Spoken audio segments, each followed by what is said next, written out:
This past Sunday, we celebrated Christmas, and the scripture that was shared was the Gospel of John, the first chapter and the first 14 verses, and I would like to share those with you.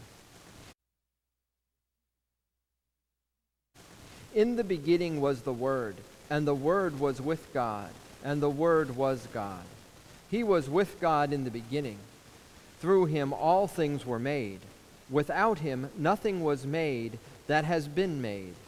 In him was life, and that life was the light of all mankind. The light shines in the darkness, and the darkness has not overcome it. There was a man sent from God whose name was John. He came as a witness to testify concerning that light, so that through him all might believe. He himself was not the light. He came only as a witness to the light.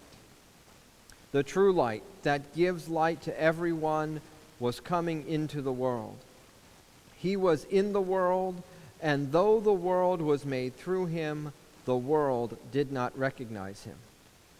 He came to that which was his own, but his own did not receive him.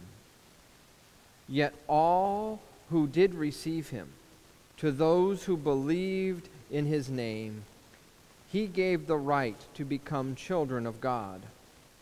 Children born not of natural descent, nor of human descent, or a husband's will, but born of God. The Word became flesh and made his dwelling among us. We have seen his glory, the glory of the one and only Son who came from the Father, full grace and truth. John was writing this to help us understand who Jesus was, but also to help us understand who we are as we learn to follow Christ.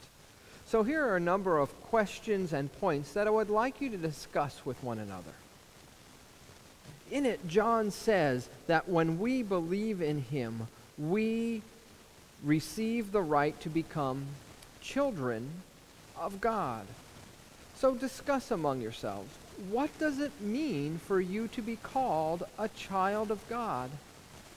What does that phrase actually mean? How does that change the way you live? I want you to talk about what does it look like to be children born not of natural descent or of human decision or a husband's will, but born of God. In other words, what does it look like when we live our life not based on who others told us or tell us who we are, but rather when we listen to the Spirit of God in our lives as we live out to be who God created us to be?